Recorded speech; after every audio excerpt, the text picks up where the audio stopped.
OK, time to have a look through the papers once again with comedian Kate Smurthwaite and writer Benedict Spence. Good morning. Good morning. Kate, to the Sunday Times.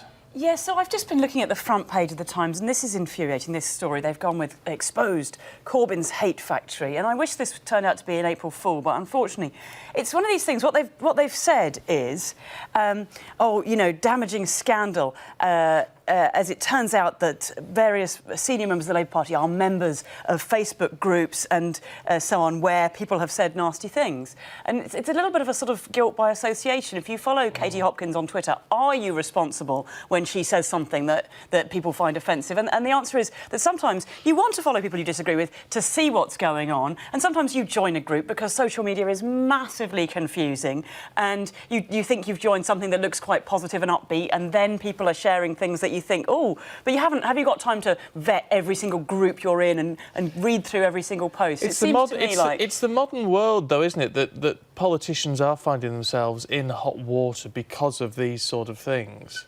I mean, I guess the moral of the story is if you want to be in politics, close down all social media. But that's also, in a way, unrealistic. It's not the worst. You want to share... Labour have said that they're not affiliated to any of these groups. But with titles like "We Support Jeremy Corbyn," you can understand how people would be forgiven for thinking that there are. Oh, totally. But then what are you going to do if people make a Facebook group saying "We love the Sky News presenters," and then they fill that group with things, and you're like, well, great that you love my stuff. I'm really pleased about that. But on the other hand, please don't be a Nazi. Yeah, exactly. Please, could you stop posting those horrific, offensive things? And in fairness to Corbyn, he has very clearly said on a few occasions, you know, that his followers, please, are not to send abuse to his rivals and his political opponents.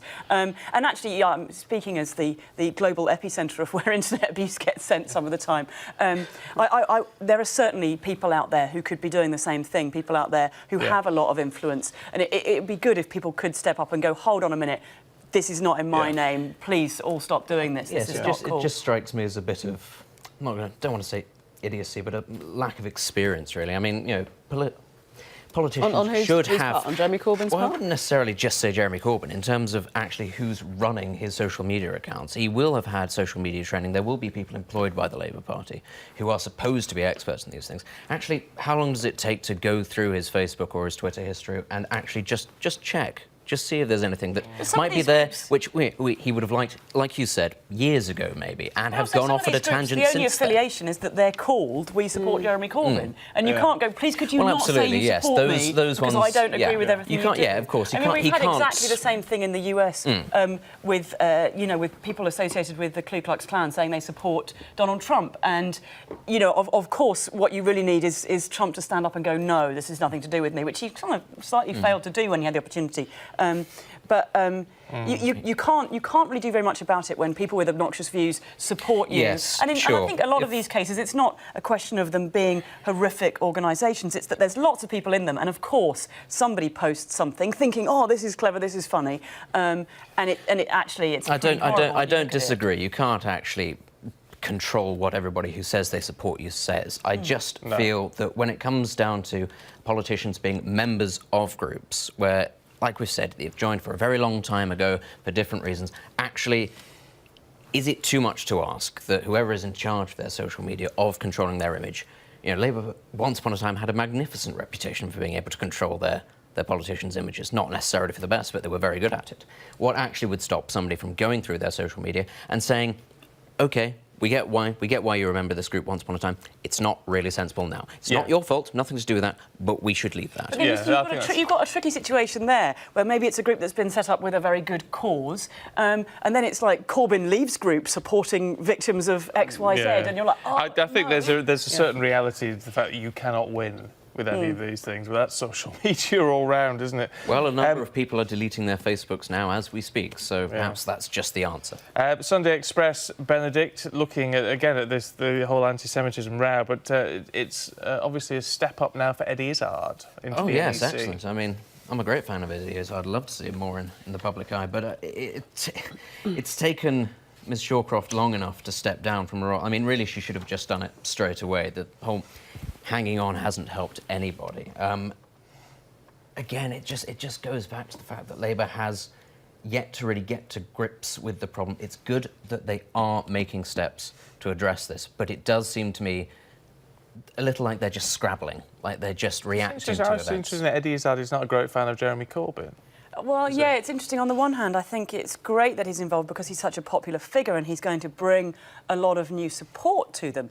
But on the other hand, I mean, politically, he's very, very centrist, really, and quite a long way away from where Corbyn and a lot of his allies are on the left. But I think that's a very good thing, because as we've said earlier, Jeremy Corbyn, not an anti-Semite, but clearly is not quite in tune with the debate that's going on. So perhaps they need somebody who isn't part of his inner circle, who isn't an ally, somebody who isn't just going to blindly follow everything that he says, somebody who will be a bit critical, especially in the aftermath of sacking Owen Smith, who was sacked for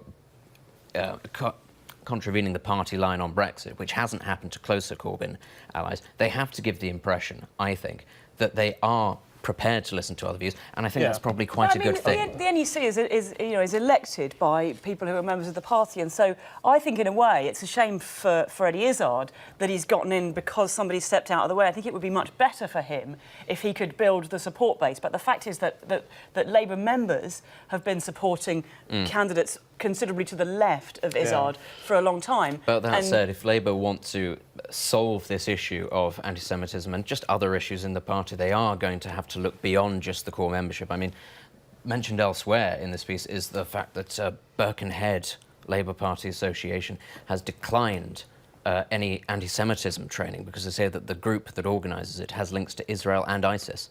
I mean, this is a problem within the Labour membership. Not all Labour members, but this is an issue. This is exactly winding back to the issue of, like, who are you friends with on social media? So you go, well, this organisation is going to help us, and then you look into the history of them, and of course, if you look into a big organisation that's doing lots of things, there's something that somebody is going to have a problem with, and but I think we can all say that Eddie Izzard is unlikely to have any hidden anti-Semitic skeletons in his closet, so he's probably, he's a very affable person, he's a very popular person, he's probably a very sensible choice. Yeah. Oh, well, we shall no doubt be hearing from him in the coming days, if not the coming hours. We're going to take a short break.